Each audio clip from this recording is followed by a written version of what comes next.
Hi, I'm Florian Birkmayer. I'd like to talk to you a little bit about the archetype of the shadow and the related concept of enantodromia, which is quite a tongue twister, and the word I'll define in a little bit.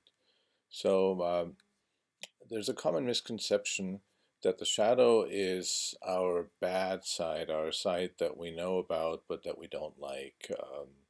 And I think that's a bit of a misunderstanding and a projection of the worldview of certain black and white religions where, I try to be all good and I try to get rid of all my quote bad parts.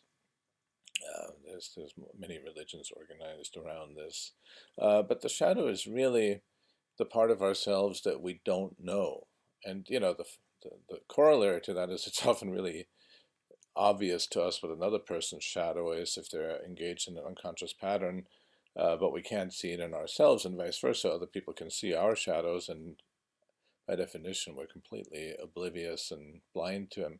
So another aspect of this is that our greatest power can be in our shadow. There's that famous poem by Marion Williamson called "Our Greatest Fear," in which she says that our greatest fear isn't that we're weak, but that we're powerful beyond measure. So in a way, you could say that through that fear energy, we keep our greatest power in our shadow. We think we don't have it. We think we need to follow someone else, some leader, some guru, when we all have that power inside of us. So that's one part of the shadow.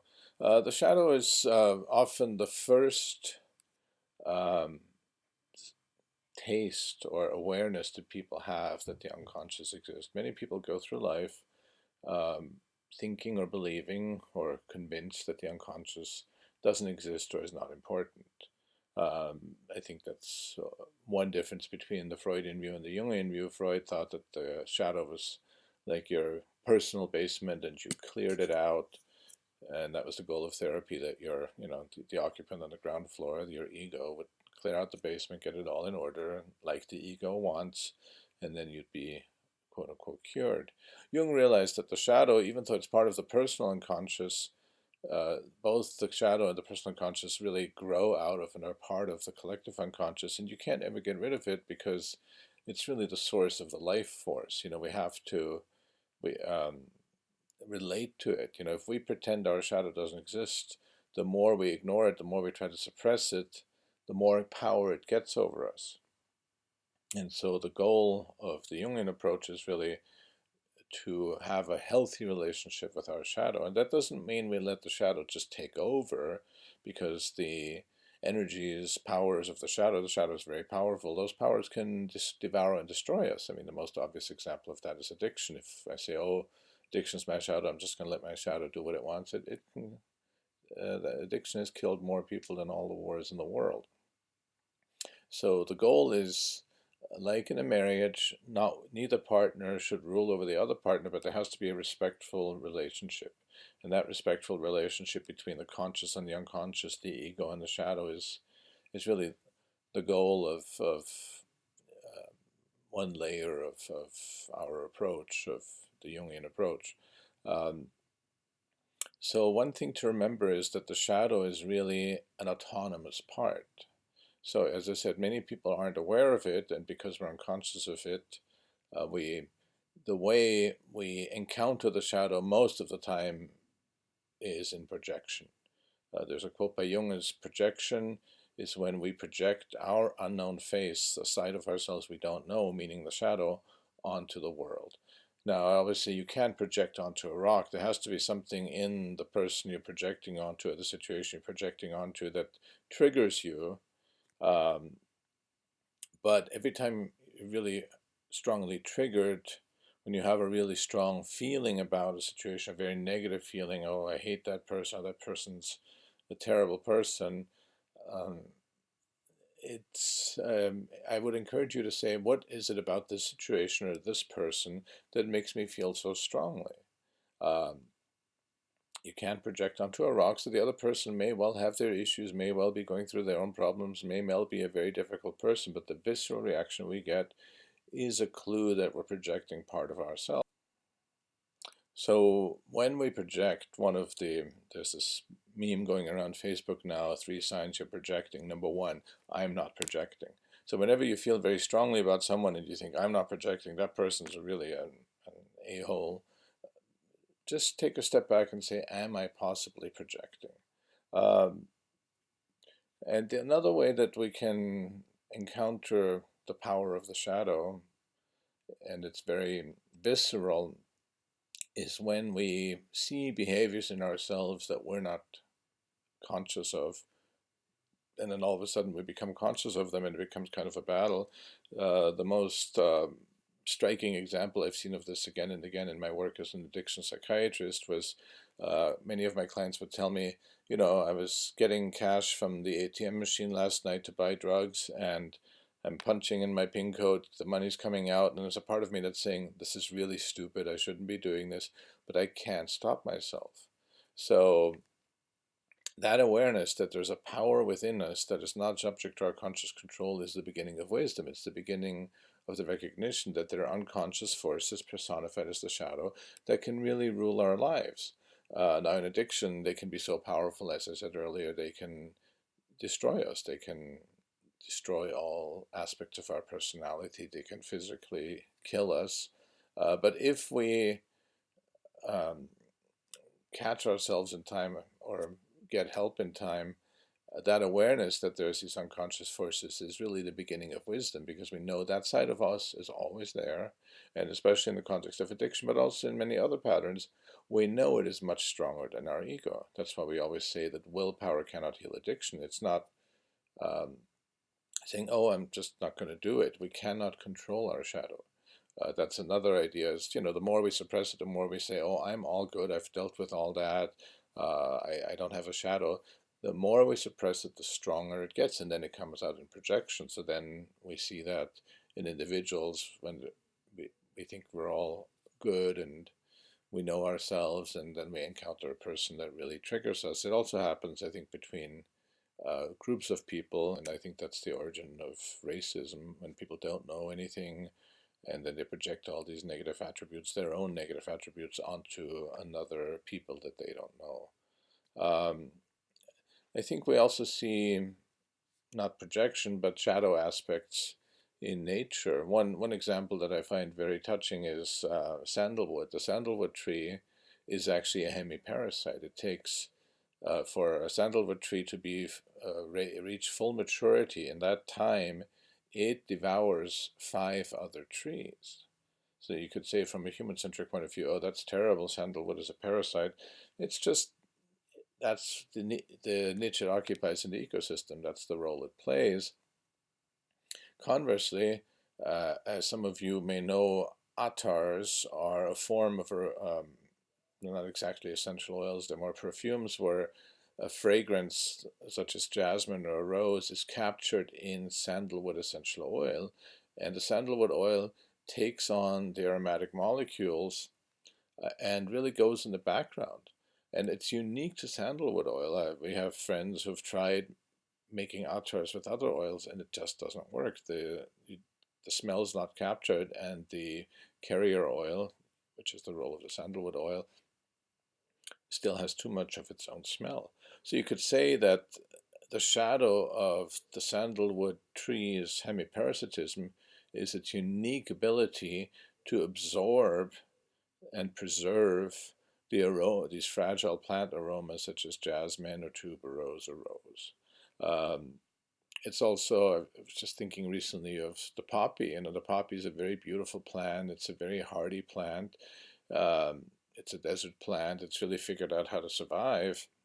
And the molecules that come from it, originally the substance opium, and then opiates, a variety of opiates have been extracted and synthesized from that, can both be healing. There's an old term for calling opium God's own medicine, because until the use of opium, a lot of surgeries were incredibly painful. So there's this healing opportunity to relieve pain when we need it, But the shadow of that, of course, as we're seeing right now in America, 70,000 people are dying every year from opiate overdoses. So the same molecule can have a healing side and a shadow side, a destructive side. Again, it's a value judgment, I realize.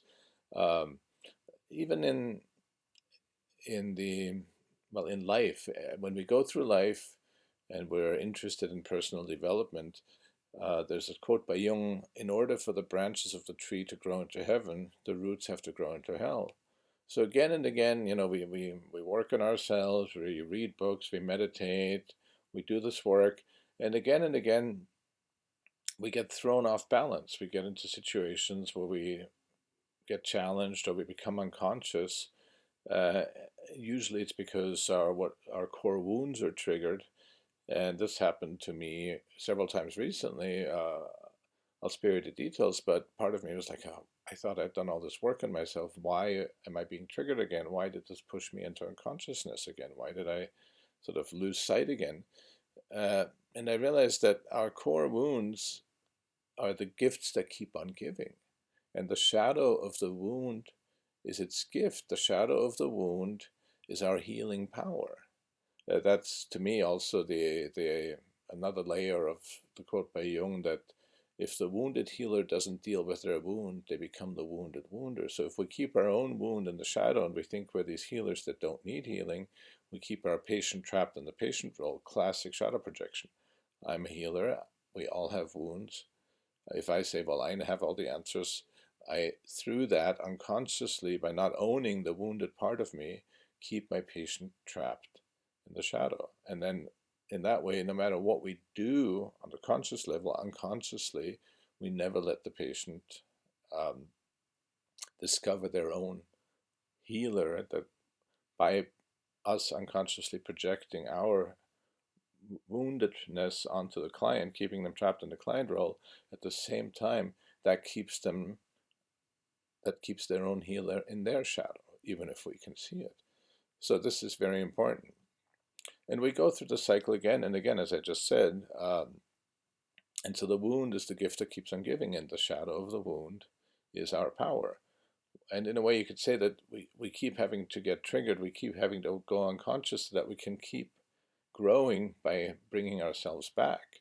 Um, you could say that, our journey isn't a steady climb up a mountain, and when we're higher up on the mountain we can look back on everything. That's part of the stage, but when we're always sitting on the mountaintop looking at everything with that deep insight, we don't actually grow from that. We grow by participating in life, by getting thrown off balance, by having our wounds triggered again, by really being in the reeds and the unconscious of everyday life, in the mud and muck of it. That's really where we grow. We go into the muck, we get triggered, we go unconscious, and then we have, if we're lucky enough, that moment in the cycle when maybe we see things from a different perspective. And we can't really plan it. That's another important part. So we're in the muck, we have a higher perspective, and then we go into the muck again, but we can't ever say, oh, this is happening because A, B, and C. We really have to go through it. As soon as the ego says, oh, I know why this is happening, it's like the ego is trying to control the process. And of course, the entire process is a continuous stretching of the ego death, if you will. So the ego is constantly fighting it, constantly saying, oh, either that's not important, or we don't need to go there, we've already been there, or I know exactly what I'm doing here, trust me, I know what's going on. So again and again, in order for us to grow, we have to go through the shadowy bits. We have to sort of, in a way, it's the ego that keeps us in the shadow, or keeps aspects of ourselves in the shadow by saying, I know what's going on here, trust me, this is it. Then when we think we know what we're doing, we're possessed by the shadow, if you will.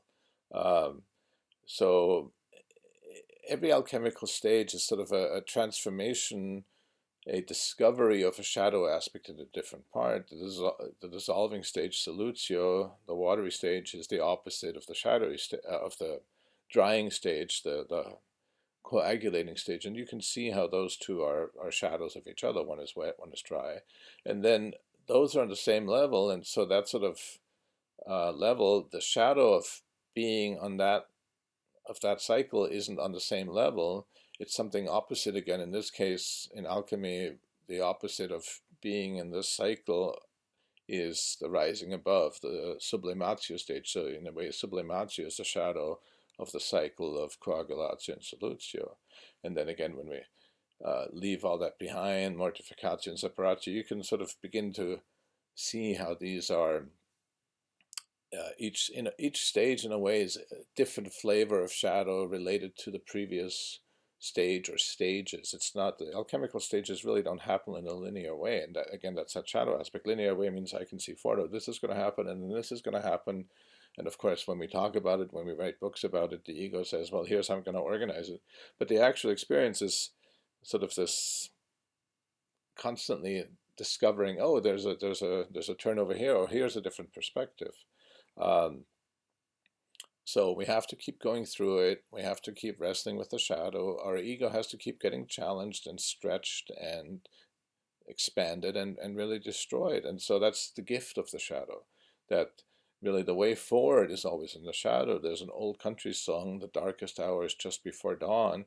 And so we have to go into midnight and the darkest hour, the 3 a.m. time of our soul, when that's why night is a symbol of the shadow, because at 3 or 4 in the morning, when our frontal lobes are asleep, we're haunted by all sorts of terrifying thoughts. And then in the deepest night is when the seed of the morning starts. And that's the other important concept related to the shadow. Jung coined the phrase or a word, enantiodromia. It's a real tongue twister, so I'm trying to come up with a better word for it. A word that I like is shadow dance, because we're constantly dancing with our shadow. So the word enantiodromia, enantio in ancient Greek meant opposites, and dromia is like a circular path, like the term autodrome means like a racetrack.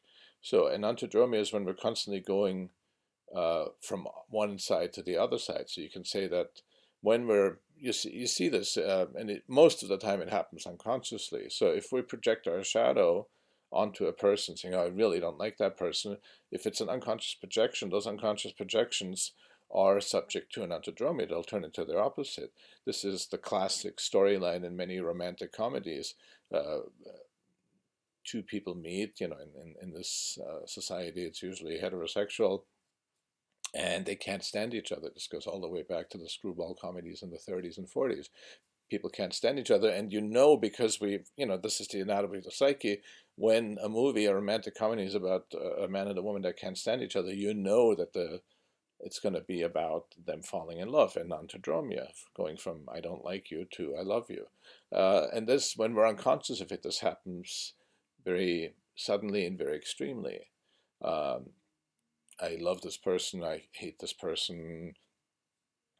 We see it in countries too. Um, you could say that examples involving Nazi Germany are always fraught with danger, but you could say that, before the Nazis, Germany had the greatest university. It was considered a very civilized country. How could something as horrendous as the Holocaust happen in such a, quote, civilized country? Well, that shadow is right under the surface. And in a way, the more people say, "Oh, we're such a civilized country," the more they suppress their shadow, the more the ego is very one-sided. Then the shadow gains a lot of power, and the anantodromia is like a rubber band that's stretched, and then it goes to the opposite. Countries rise, concepts rise.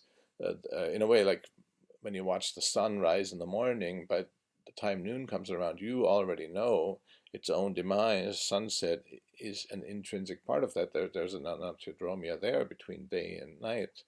Um, uh, Now, can we control that? Not really. We can't say, "Oh, I'm in this shadowy problem. My ego is going to decide, here's what I'd like that to turn into." But if we're in a shadowy chapter, in a shadowy phase of our life, if we're really struggling with something, I always remember that line, "The darkest hour is just before dawn." If you Google it or go on YouTube, it's a beautiful old country song.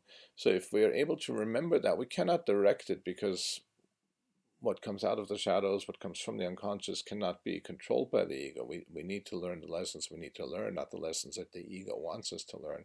But if we hold that awareness, we can tolerate being in the shadow. We can tolerate the darkest hour until the seed of the new dawn arises. We know it's going to happen. We don't know how it's going to happen, but the awareness of the shadow, the power of the shadow, and the awareness that this process of anantodromia, of the shadow dance happens, that's, I think, how we can grow, by saying, okay, I'm in a shadowy chapter. This is going to transform somehow. This too shall pass. In a way, that phrase, this too shall pass, in a nutshell, is a mantra that reminds us that anantodromia happens.